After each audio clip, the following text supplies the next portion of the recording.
Do you ever think to yourself, I need a really good whiskey for a boys' trip? Or I'm going camping, I need something that's going to be really good to pass around the campfire. Or maybe you're feeling really adventurous and you're going up to the final frontier, the Old West, or in this case, if you're in Canada, the far north, on a canoe trip or a kayaking trip or a hiking trip. And you think, what's one drink that I want right before I get eaten by a grizzly bear? You know what? You may be thinking, well, if you're in Canada, it's going to be a Canadian. Nay, it is not going to be a Canadian because Canadian whiskeys suck. At least, I think they suck. Well, maybe suck is a strong word. But anyway, I'm not really a huge fan of Canadians. So if you want something that's good for passing around the campfire with the boys, I would suggest a really good bourbon.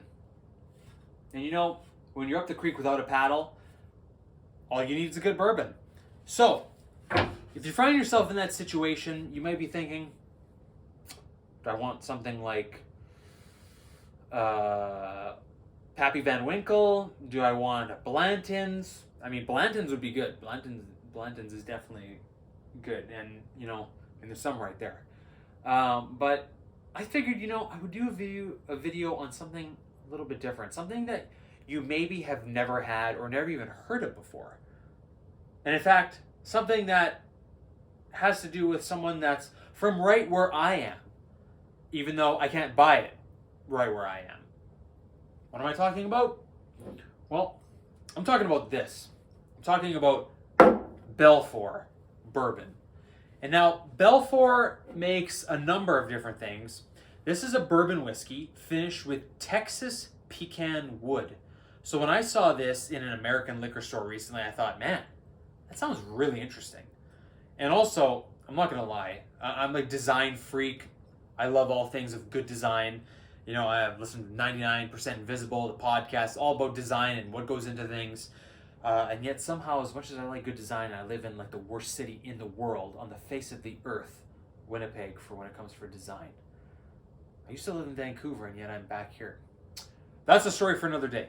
Either way, design, this bottle is unbelievable. I saw the full-size one of this at the liquor store, and I was like, man, that's a really nice Art Deco bottle. But I didn't want to spend, what was it? It was something like $50 or $60 US or something. It was quite expensive. I was kind of surprised for how expensive it was. But then I saw this close to the checkout, a nice little 200 milliliter bottle, and I was like, you know what? For this, it was something that was like $20 US. I was like, you know what? I'm going to try it out. And it was interesting. I was quite surprised. And then I started thinking, Belfour. Why do I know the name Belfour? So then I started reading the back of the bottle. I'm like an idiot. I didn't pay attention to it in the first place. And it said, Born for Glory. Handcrafted by Hockey Hall of Famer Ed Belfour. And I'm like, Ed Belfour? I'm like, he's from Carman, Manitoba. He's from an hour down the road. How come we don't have this here locally? And how come I can't buy this in Winnipeg or in Manitoba at the MLCC or at the Liquor Commission, as all of us old school rednecks say? So I don't know why I had to go to North Dakota to buy this. I don't know why this isn't available here in Manitoba, but alas, it's not available here. So I figured maybe, depending on where you're watching this, maybe you have seen it. Maybe it's available. Maybe it's not. But since I'm from where Eddie the Eagle is basically from, although I'm not from Carman, but I am from Winnipeg, I am from Manitoba, let's do a review on it. So, why not? Let's get a fresh glass, if I could find one, and we'll crack it open.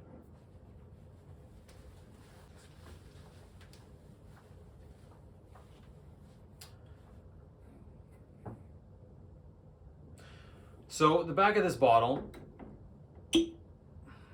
says bottled by Belfour Spirits. How's that for a tongue twister? Bottled by Belfour Spirits, Louisville, Kentucky. Again, why? I guess Ed wanted to do a bourbon. Meanwhile, he lives 2 hours from where Crown Royal is. I know I've railed against Crown Royal before, but I don't know why he had to go to a place in Louisville, Kentucky. But I guess he's just a bourbon fan from all the time he spent living in Texas. So, by the way, Stanley Cup champion 1999 with the Dallas Stars. So with this it just. Well, anyway, I'll just get into it. I'm not gonna go on some tangent about the different whiskeys there. So on the nose, definitely, I smell cedar, pine needles, cedar wood. It smells very nice. It smells very fresh. It doesn't smell. Doesn't smell spicy. It smells a lot more alpine than I would have expected from a bourbon. But again, that's just me. Very nice on the nose. Very fresh. Again, very good for, campfire with the boys on a boys trip.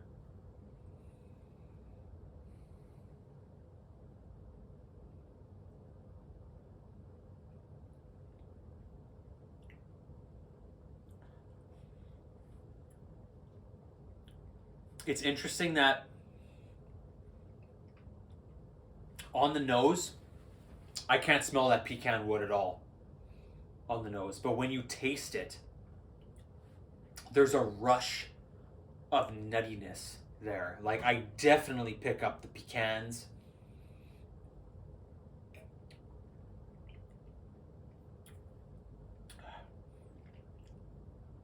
It's almost like if anybody remembers the pecan praline at Dairy Queen,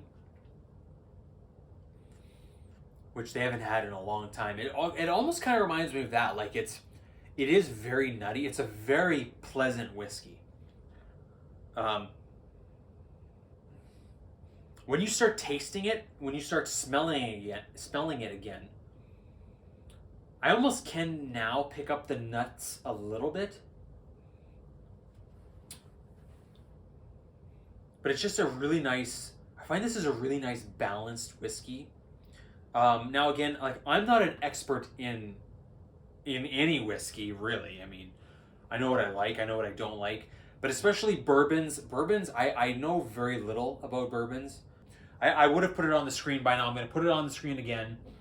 There was 4 different types, at least at the Happy Harry's where I bought this. There are 4 different types of Belfour. I think they were all bourbons, but I can't really remember. It was a couple months ago. I would love to know what Whiskey Reaper thinks of this. He might think it's absolute crap, but I don't think it is. I think it's pretty good. Again, like, I'm not a huge bourbon guy. I love Blanton's, Old Forester. I gotta do a video on this at some point. This is Kentucky Straight Bourbon Whiskey. This is 57.5%. Or 115 proof, Prohibition style. This is a pretty damn good bottle. I definitely recommend. This is the one thing where I disagree with Reaper on. On some of his streams, he's always said you just got to drink it straight. There was one recently where he was with Tim Wright and the boys. They were down in Miami, and they were drinking some hardcore bourbons, like 60 plus percent, and they weren't putting water in there. And it's like, man, buddy, like, are you crazy? Even in the chat, both me and Asheen O'Malley were like, bruh, you gotta put water in there. Like, cask strength, this is the one thing I will go to my grave on. I see you, Whiskey Reaper, but I disagree with you. I see you, but I disagree with you. You have to put water in a cask strength barrel, or a cask strength bottle. It's meant for water. It's meant to get a few of the drops of water from, where is it here? I had it. I don't have it anymore. It's gone. Here it is. It's in the dark. You got to get a little dropper, and you got to put a little bit of water in that whiskey to bring out the flavors. You got to put some water in, not in this one, this isn't a cask strength, but if it's cask strength, you have to put water in there. You got to put some water in there, just a couple drops to open it up. It's really meant for that. And the whole point of a cask strength whiskey, whether it be Scotch, bourbon, whatever we're talking about here, is it's meant to have the bottle last longer. It's not meant for you to drink it at 60 plus percent. You're going to burn your taste buds off your tongue. It's not meant for that. Even if you are, and I'm not saying that, oh, if you put water in, you're not manly. Don't give me that garbage. You are manly. Maybe you like to see a real man. But if you, okay, real talk here for a second. I can drink 60, 70% alcohol just like anybody else, but you're not going to get any flavor out of that. You're not going to get any depth out of that. You're not going to get the profile out of that. So the whole point of putting the water in a cask strength whiskey is to open it up, to let it breathe a little bit. You get more flavors, you get more aromas out of that. This whole idea that it's not manly to put water in there is absolutely ridiculous. So Whiskey Reaper, I feel like you and the boys missed out on an opportunity to fully experience the whiskey. I think it's a really nice balance of both that aromatic cedar smell, but then you get that nuttiness, that pecan flavor on the palate. I was really impressed with this. I think for the price of the full bottle, which I do remember thinking it was really expensive, but you know what? For as good as this is, I would probably buy one. So if you can find one, now I really want to try the other 3 flavors that I saw at Happy Harry's there, but they only had this one in the small bottle, so I guess next time I go down there, might have to buy a couple. Anyway, this is Kyle signing off. I'm gonna go back up with the canoe. We're gonna go do a little bit of paddling, and yeah, just go enjoy nature, even though it's cold as sin outside. Anyway, see you next time. Thanks for stopping by. Appreciate it as always. Catch you next time.